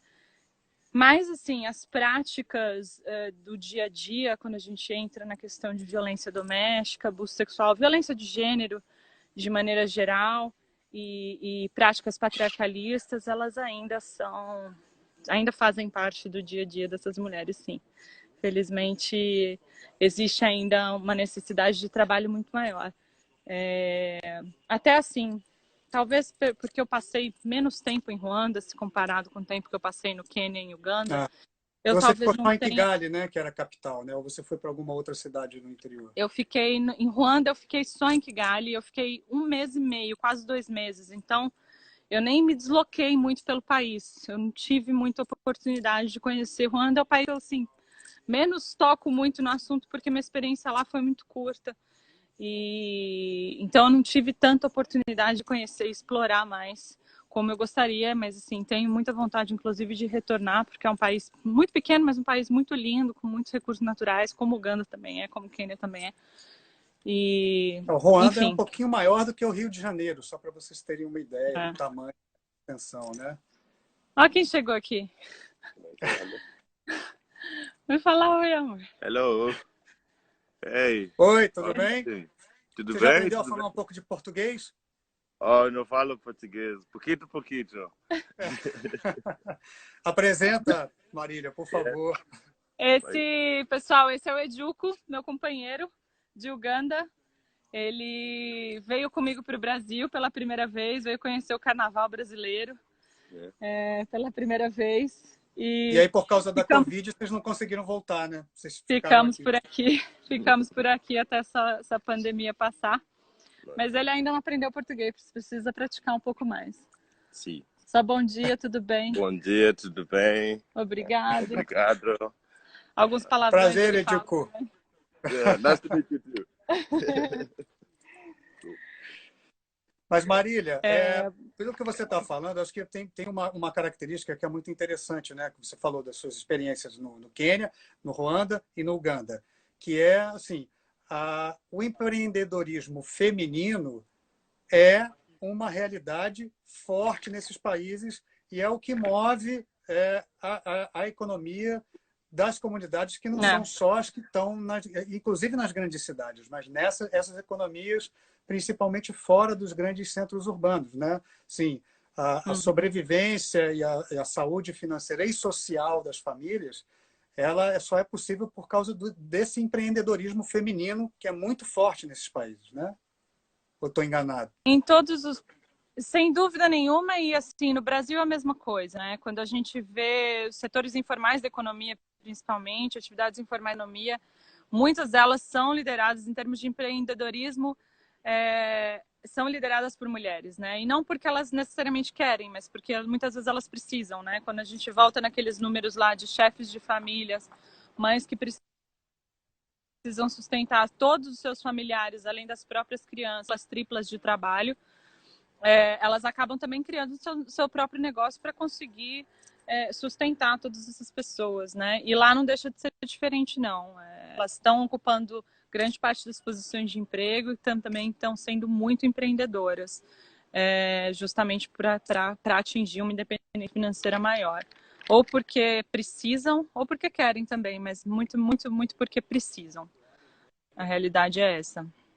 O Plácido está perguntando aqui qual é a diferença que você sentiu saindo do Quênia, né? Do Quênia e Uganda. E se você puder juntar aí também Ruanda, já que você esteve lá, né? A pergunta mole de responder, né? Mole, né? Nossa! Olha, eu acho o Quênia e Uganda muito parecidos culturalmente, no sentido de que, assim, na alegria das pessoas, no senso de comunidade. Ruanda também, né? Ruanda, justamente por ter saído de uma situação de tragédia há 25 anos atrás, há pouco tempo atrás, se a gente for considerar historicamente falando, eles criaram um senso de comunidade até para aprender superar essa questão das diferenças de etnia e tribalismo que marcam muito das histórias desses países de uma maneira muito bonita, que para mim, assim, foi o que mais me encantou. Hoje você me pergunta o que te encantou morar lá e por que você quer continuar morando lá e tudo mais, é justamente isso. Você tem um senso de comunidade, para mim, que é único. Assim, todo mundo tá junto, todo mundo cuida de todo mundo, é vizinho, cachorro, é amigo, todo mundo te acolhe quando precisa. E assim, eu quando cheguei lá, principalmente em Uganda, né, eu já vim com meu companheiro, eu conheci meu companheiro no Quênia bem antes de ir para Uganda pela primeira vez, e quando eu cheguei, todo mundo me acolheu como se eu fosse da família, e assim, nem me conheciam, mas assim, sei que você é mulher do Ejuco, sei que e o Ejuco é nosso amigo, é nosso irmão, é nossa família, então você também é família. Todo mundo perguntando, oi, como foi seu dia todo dia, né? Pessoas até estranhas a você, que não fazem parte da sua rotina diária. Essas pequenas coisas para mim me chamavam muita atenção, porque aqui a gente não conversa nem com o vizinho, né? Principalmente em São Paulo, eu acho que tem todo mundo fica na correria do dia a dia, não olha para o lado para dar um bom dia, para falar um obrigado, para perguntar, tá tudo bem? E aí, tudo bem, né? Para o seu vizinho no elevador, às vezes, sequer. E lá não, pessoas que não te conhecem, não sabem que você é. E aí, tudo bem? Como vai? Como foi seu dia? Às vezes eu voltava para o albergue que eu fiquei lá no Quênia, que foi minha primeira experiência. Né? Como foi seu dia? E assim, não é para ouvir tudo bem. É sincero, né? É para ouvir o que aconteceu no seu dia. Ele vai te contar do dia dele também, entendeu? Então, assim, não é para jogar a conversa fora rapidinho ali por educação. É justamente esse senso de união, comunidade, partilha, né, de recurso financeiro, de tudo, de casa, de comida, de roupa, sabe? É todo mundo ajudando todo mundo. Vizinho ficou doente, a comunidade inteira junta dinheiro para pagar o tratamento do cara, e é isso aí, entendeu? E não se pergunta por quê, e não tem essa questão de mas ele devia ter um plano de saúde, né? Ou ele devia ter juntado dinheiro para cuidar do problema dele. Não tem essa. É assim, não, vamos ajudar. Fulano aconteceu um acidente de carro, vamos ali cuidar do cara. As filhas dele não tem com quem ficar. Não, vamos ficar aqui em casa, né? Então, assim, e aí para para mim, tanto o Quênia quanto o Uganda foram parecidos nesse sentido. Desculpa, eu tô falando mais similaridades do que diferença, Plácido. Não, mas eu Tá acho que está difícil achar muita ótimo. diferença. Eu acho que é ótimo isso, sabe por quê? Porque isso tem tudo a ver assim, com o que a gente vem conversando essa semana. Na segunda-feira, na live com a Ana Paula, ela falou a mesma coisa que você lá de Angola. Terça-feira, o Vinícius falou a mesma coisa da África do Sul. Ontem, a Paola, lá em Moçambique, falou a mesma coisa que você está falando. Então, assim, é uma característica que, se você perguntar para alguém, e aí, como é que tá? Como é que tá a família? Você tem que se preparar, porque ele vai contar como é que tá a família. E vai perguntar depois como é que tá a sua. Né? Assim, é uma característica de solidariedade que você encontra praticamente no continente inteiro, né? Não é isso que você Totalmente. está vivenciando lá? Totalmente. Totalmente. E a gente fica, a princípio, a gente fica desconfiada. Eu ficava desconfiada no começo. Eu falava assim, uai, mas o que você quer saber de mim, assim, sabe? Perguntando demais. Eu sozinha, né? Primeira vez no continente. Enfim, me enfiei no meio, né, de uma área rural e tal, sem muito conhecer ninguém. Eu ficava assim, mas não sei quem é você, não, né? E a gente... E lá não tinha absolutamente perigo nenhum. Era realmente uma questão cultural. Assim, depois que você aprende isso, é difícil você desaprender, eu diria, né? Eu venho aqui para o Brasil, eu fico muito incomodada, na verdade, com a forma com que as pessoas se tratam, com o individualismo de todo mundo, etc. Mas isso é para outra coisa. Agora, Ruanda, Ale, eu senti diferente. A Ruanda, você vê que é um povo ainda marcado pela tragédia. É um pessoal muito mais sério, muito mais sisudo, muito mais desconfiado. Não dá muita abertura para ninguém, para os seus vizinhos. Então, assim, né, o governo, a comunidade como um todo, trabalha muito forte em desaprender essa divisão étnica. Eles ainda não se sentem confortáveis o suficiente para serem super abertos e alegres né, e acolhedores com todo mundo, com estranhos, Que com pessoas é que não conhecem. perfeitamente compreensível, né? Porque Natural. passaram por uma tragédia que foi um genocídio de 10% da população, as duas etnias majoritárias, né? Uma brigando com a outra, os Hutus perseguindo etnicamente os Tutsis. Então, assim, eles passaram por uma tragédia há relativamente pouco tempo, 25 anos, né? Uma geração.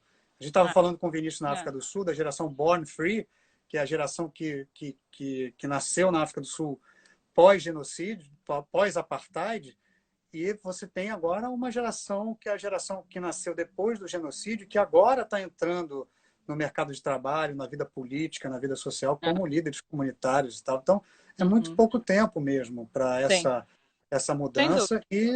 E sem falar que lá, assim, se você construir um sentimento de que todo mundo é ruandês, não é mais Hutu, não é mais Tutsi, não é mais Tuá, é difícil, porque isso tem sido feito pelo governo, né? De cima para baixo, não de baixo para cima. É difícil isso. Sim. É quase Sim. artificialmente construído o sentimento de que você é ruandês, você não é mais Tutsi, nem Hutu, nem Tuá, né?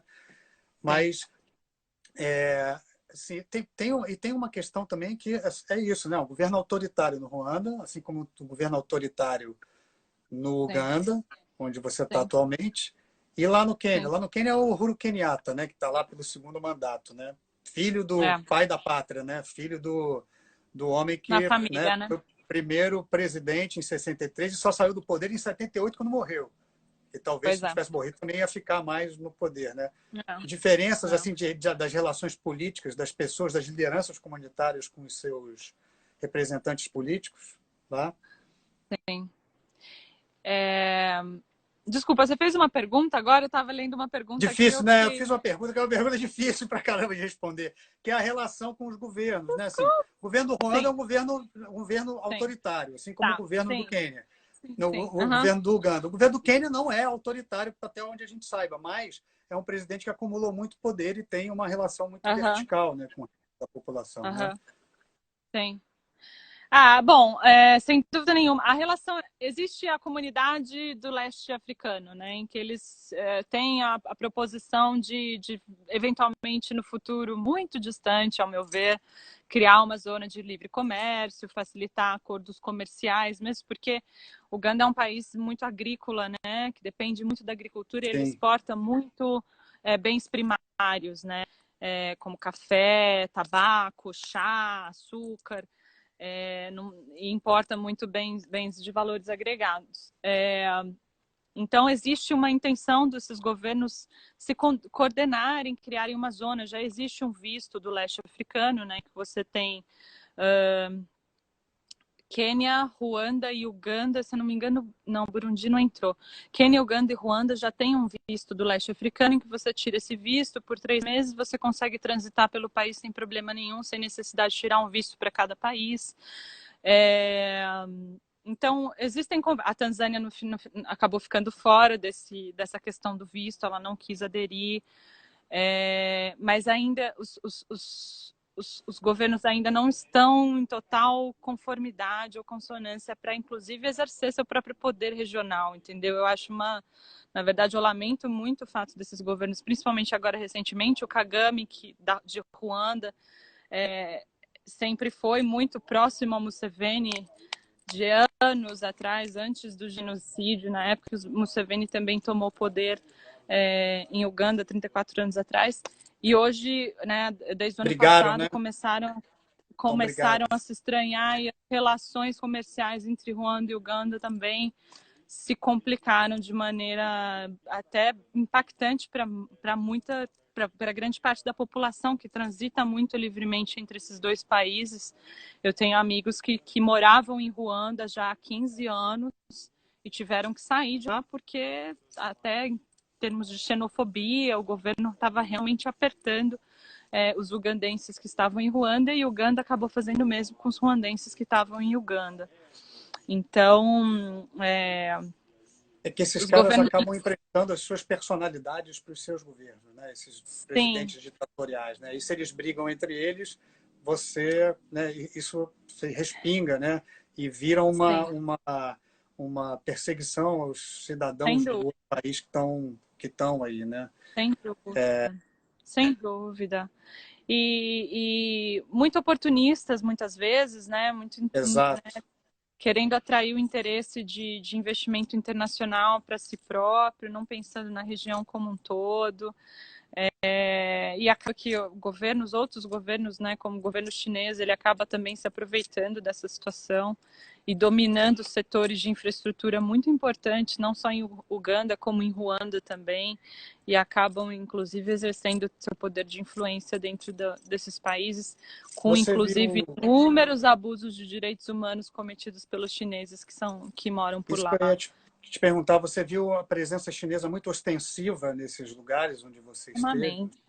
Extremamente. Quênia, Uganda e Ruanda, principalmente construção de rodovias, de parques tecnológicos, parques industriais, tudo que assim, os governos, eu fiz uma rápida pesquisa também para me informar sobre o investimento público do governo de Uganda, e eles investem muito em infraestrutura, né? Como eu te falei, na parte social, educação, saúde, fica tudo por conta da sociedade civil, e o governo investe em infraestrutura, né? Basicamente rodovias, obras públicas. E aí vem o governo, e aí quando eles precisam de dinheiro, precisam de investimento, fazem empréstimo, dívida pública, dívida externa, majoritariamente dominada pelos chineses. Os chineses hoje são, de fato, os que mais emprestam dinheiro e acabam realmente colhendo seus próprios frutos, a partir de investimento. Né? Credores do continente africano, né? Até porque obra de infraestrutura pública, você precisa de muito dinheiro, muita mão de obra, então você gera emprego, e você, daqui a um ano no máximo, ou alguns meses, você vai lá e inaugura com toda a pompa e circunstância, né? E faz manutenção, né, também, porque a qualidade dessas obras também é questionável.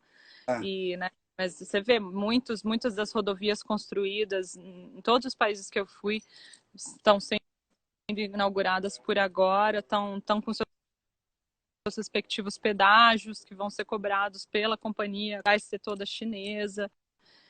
Enfim, é super corriqueiro, e inevitavelmente o afluente de chineses que estão no continente, estão nesses países, eles acabam também se firmando, criando suas próprias comunidades, muito querendo não se adaptar à cultura local, quer trazer a cultura chinesa para onde estão morando, e acabam cometendo diversos abusos também de direitos humanos e violência sexual contra as mulheres. Existem inúmeros casos em que essas localidades em que esses chineses estão instalados, esse tipo de caso é recorrente. E agora, né, durante a pandemia, a gente tem uma situação em que diversos africanos estão realmente sofrendo muito com preconceito e xenofobia dentro da China, né? E aí, falando, se a gente for falar bem rapidinho do Bobi Wine...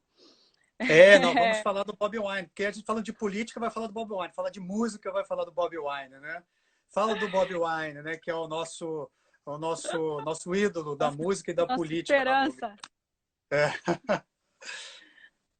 O Bobi Wine é a esperança de um futuro melhor para Uganda. Ele é membro do parlamento hoje, foi eleito em 2017, se eu não me engano, 2016. 2017. E... Uma espécie de deputado federal, né? Isso, fazendo analogia com o nosso sistema, ele é uma espécie de deputado federal, mas ele vem da música, ele é um artista, rapper, um ícone da música pop ugandense. Já, sei lá, questão de 10, 15 anos, se eu não me engano, ele é hoje um ídolo da música, se destacou através da sua própria música, e a música dele começou como uma música muito pop, ela acabou se transformando ao longo dos anos para ser uma música com mensagens mais revolucionárias, de resistência à opressão e cessão de direitos e liberdades de expressão que o próprio governo vem implementando já em todos esses 34 anos de governo que o Museveni está no poder, né? E hoje ele é a promessa de oposição do Museveni nas eleições de 2021, se as eleições ocorrerem, vamos ver como vamos estar até lá. Né? Porque todos os líderes autoritários do continente africano estão postergando as eleições para depois, né? Usando o Covid, a pandemia, como desculpa, né? Exato. E ainda se acontecer, assim, as chances ainda são pequenas, porque o Museveni vem, de fato, frando eleições atrás de eleições para se manter todo esse tempo no poder, vem flexibilizando as leis para que ele consiga ser reeleito. Esse seria o último termo dele, né? 34 anos de poder seria o último termo dele, porque na Constituição previa que o presidente não pode ter mais de 75 anos. E aí ele fez 75 anos agora e fez uma alteração na Constituição, né? Assim, na base da força, inclusive, né? Entrou polícia armada no parlamento para aprovar essa alteração de maneira extremamente repressiva. E o Bobi Wine é um cara que sim, se tornou o símbolo da oposição por ter esse movimento de resistência. Ele é um cara que vem do gueto, e aí quando eu falo gueto, não se ofendam também, é um linguajar super utilizado. Ele é conhecido como presidente do gueto em Uganda, e assim, de maneira muito orgulhosa exerce esse papel, carrega esse título com muito orgulho, e ele é um símbolo. Fala diretamente com jovens, né? Que é importante. Eu ia falar isso agora. Ele é um símbolo para a população jovem. A gente tem que lembrar que a população de Uganda é extremamente jovem. Mais de 50% da população está abaixo de 25 anos.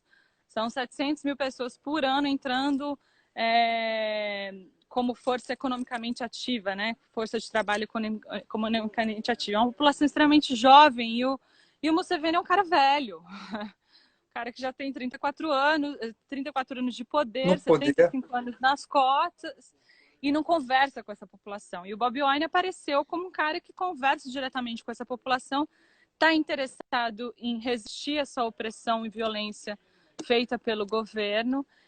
E por isso, como a gente começou a nossa conversa lá falando de todo mundo que se levanta contra o governo de alguma forma para exacerbar os direitos de grupos minoritários, ele também se tornou um alvo de repressão policial. Em agosto de 2018, ele sofreu um atentado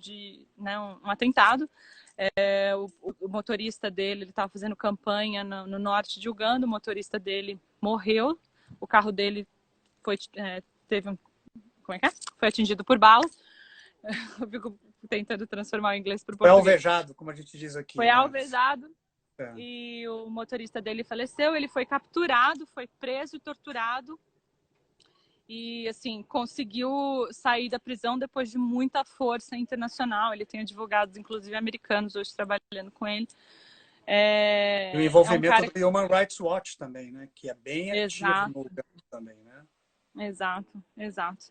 Um caso extremamente emblemático que, no final das contas, acabou dando até mais força para que ele se comunicasse com a população e se levantasse contra essas questões, essa força repressiva do próprio governo. E Enfim, atualmente ele ninguém fez mais música. toca nele, né? Assim, todo mundo agora o governo tem medo de tocar no Bob Wine, porque ele, depois dessa tentativa, né? Esse Sim, atentado, e depois dele ter sim, sido preso e torturado na prisão, ele se uhum, tornou mais líder ainda, né? sim, Um cara mais representativo ainda, né? sim. Sem dúvida, sem dúvida. Acabou dando muito mais representatividade para ele. Ele ainda, vira e mexe, ele ainda é preso. É, ele está proibido de Mas fazer por pouco show. tempo, né? E isso é uma coisa.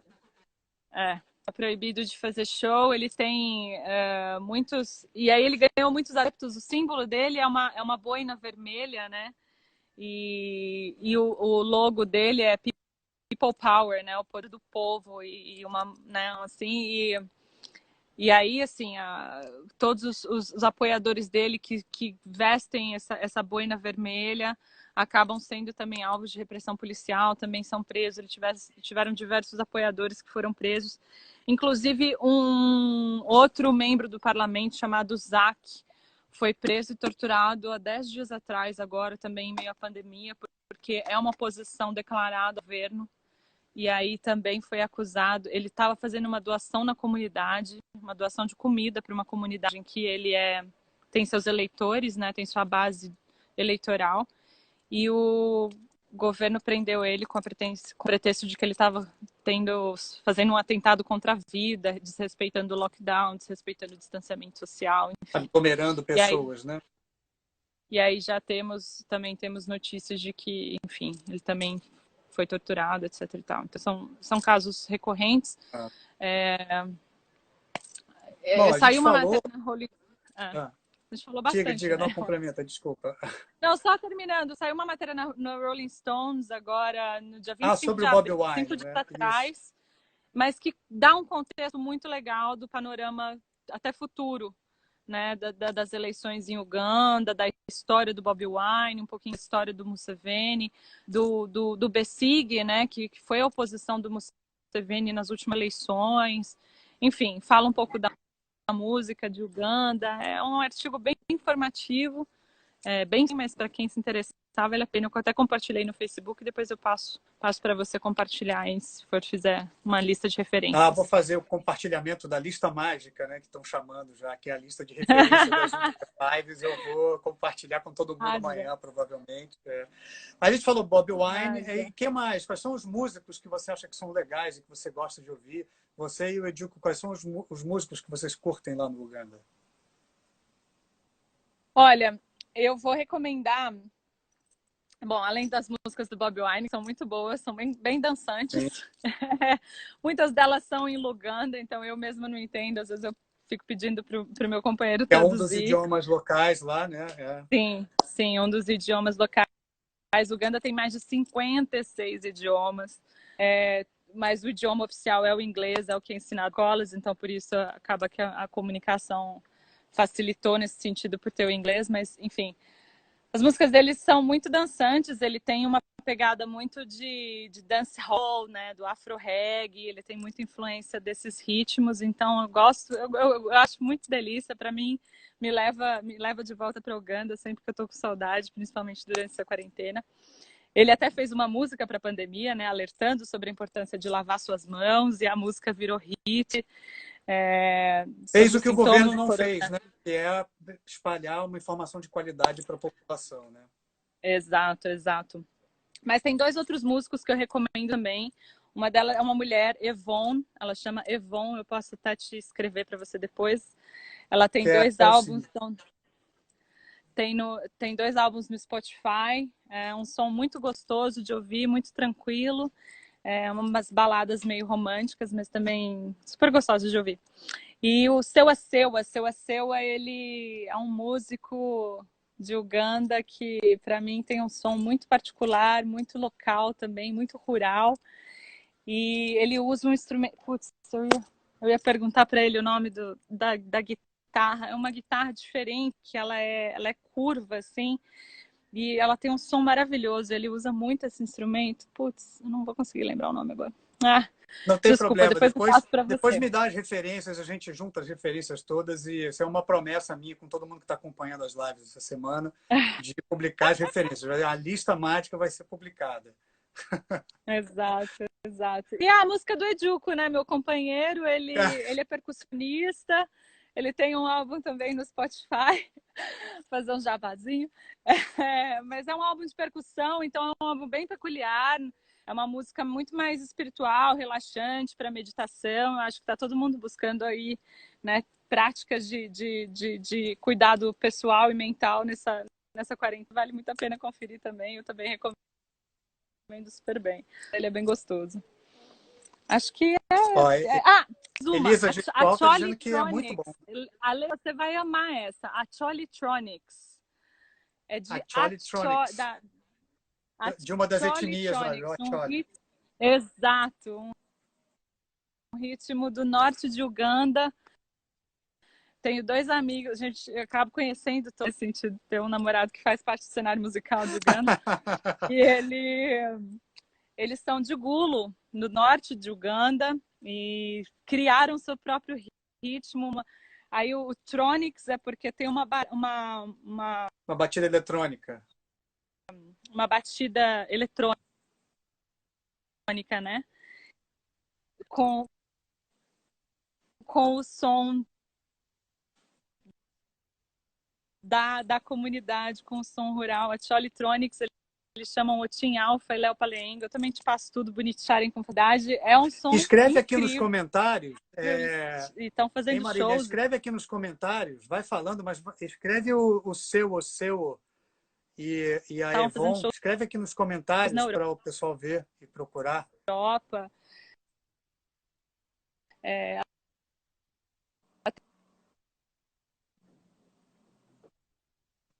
Um dos problemas do lockdown repentino foi que